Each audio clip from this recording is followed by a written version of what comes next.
It's really disturbing that the history of African American people is so insignificant to the recorders of history that the trail was just someplace in the woods over by the river.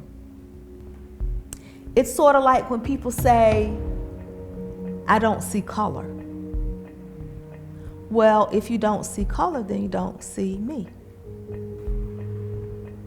Elegba comes from the Yoruba cosmology, and they have a spiritual path called Ifa. And inside Ifa, there are Orisha, or intercessors, or aspects of nature.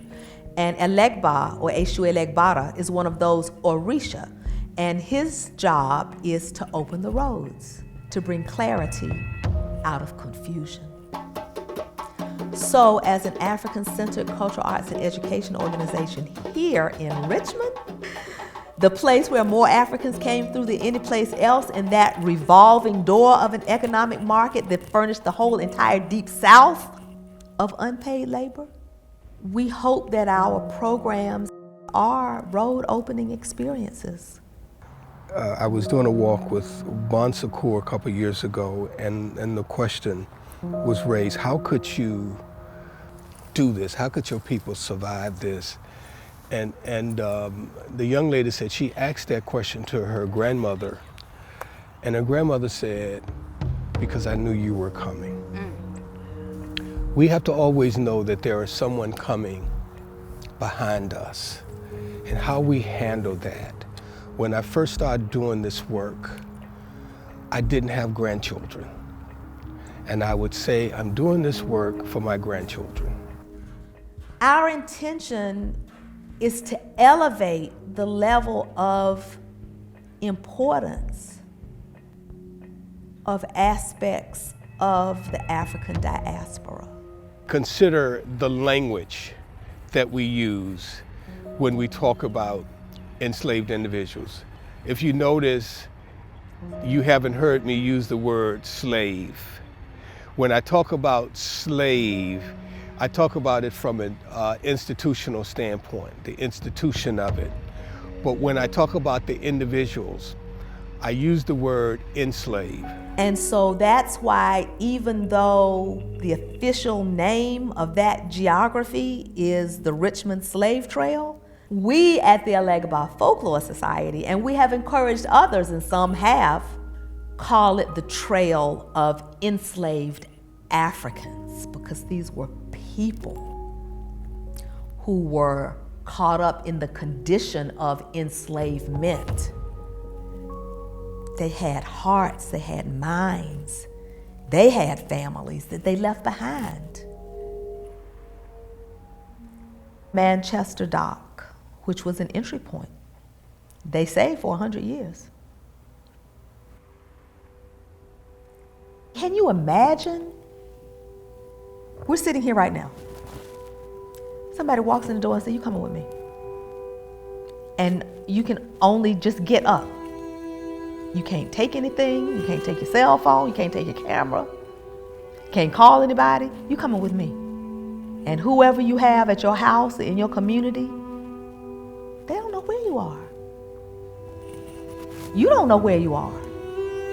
While in Benin, we visited different communities in that country, and the former capital of what was then called Dahomey was Ouidah. So when we went to Ouidah,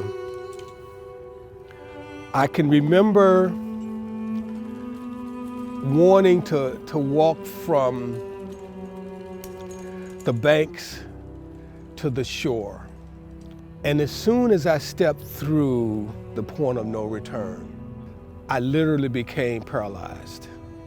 And the only thing that I could do was lean on that structure, and I wept. Africans always connect with their land. I remember hearing the chirping of the birds and The chirping of the birds was different on that side than I can recall them being on this side. And then I began to smell the air, and the air smelled different on that side than this side. Then I began to realize that everything socially, culturally, and spiritually was taken away from them, only to be embarked on a ship, and you were packaged like sardines in 48 by 18-inch spaces. We were cargo, y'all. We weren't human. They knew that 30% of the property would not make it, so they just packed you in. The more that were packed, the greater number could be salvaged for trade.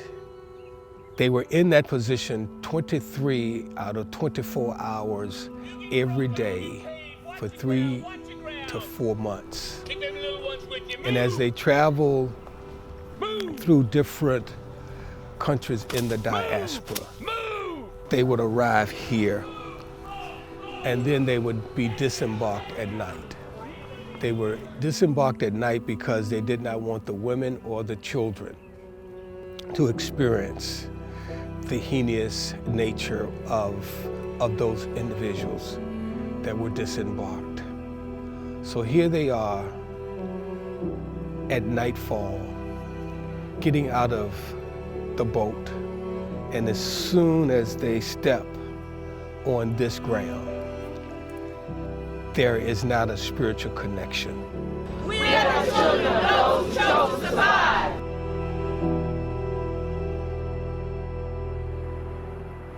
Many of the locations no longer exist, so you have to just say it was here. We got out the research, finding the narratives of our ancestors so that people could hopefully feel something.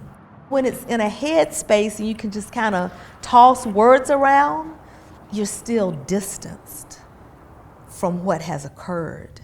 This is the actual site where the Lumpkins jail compound was. And we're at a depth of between 10 and 14 feet below the parking level grade here right now, and we're actually beginning to find evidence of a variety of features that relate to the Lumpkins slave jail complex. We found a large area of cobble paving. We know from the historical descriptions that there was a large courtyard area in the center of his property, and we found evidence of that. This was a compound, and on the compound was his house, it was a hotel, it was a restaurant, and it was the jail. The jail would often hold enslaved individuals that were brought into Richmond to be sold. But Robert Lumpkins apparently fell in love with one of his enslaved individuals. Her name was Mary Lumpkins. He willed his property to the mother of his children. If you were enslaved, the only thing you could really be willed was your freedom. And once your freedom was given in Virginia, you could be here 1 year, then you had to get up out of here. Fortunately, Robert Lumpkins died in 1866, which was a year after the institution of slavery was over. So the will could not be contested. So Mary inherited all of Robert Lumpkins' assets. But in 1867, a Baptist minister by the name of Nathaniel Culver came to Richmond to find a place to start a school for freed blacks. Someone referred Nathaniel Culver to Mary Lumpkins. Mary Lumpkins leased this place that was formerly called the Devil's Half Acre to Nathaniel Culver, and he started the Culver Institution. A couple years later, that institution merged but they formed what we know as Virginia Union University. This is where Virginia Union got its start.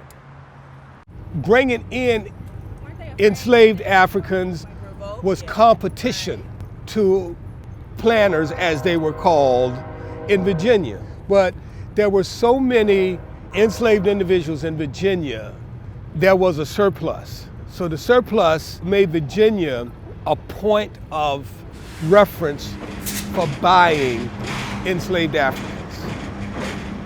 At the height of the trade, 10,000 individuals a month was sold downriver. We call upon those who may not have died in the best way. We call upon those who sat in the back of a church and screamed out to Jesus to help save them. Even though Louisiana was the #1 importer of enslaved Africans, at the height of the trade, individuals came from as far as Louisiana to purchase enslaved Africans from here.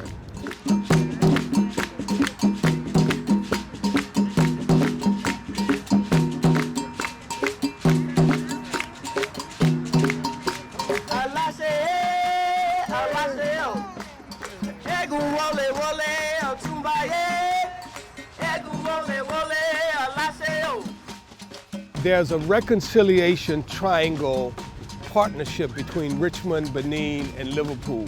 The design was done by youth from Liverpool, Benin, and Richmond. The design tells the story of the trade.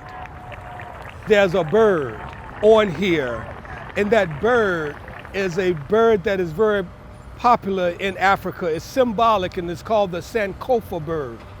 The Sankofa bird states that you have to look back so that you can move forward. And by the way, this inscription was done by youth from Richmond middle schools. Acknowledge and forgive the past, embrace the present, shape a future of reconciliation and justice. One is done in French, the other is English because Benin it was colonized by the French. Right where the reconciliation statue is now, Solomon Northup calls it Goodin's pen, but it was likely Goodwin. This Thomas Goodwin, he had 3 locations in Richmond. And at the time that Northup came through, the location was at 15th and Main, right there. History hidden in plain sight. Richmond is a place where the pebble dropped. And if we can get our socio-cultural, historical, and therefore economic realities straightened out in Richmond, just like Richmond helped to shape America's evolution then, it can help to get it straightened out now.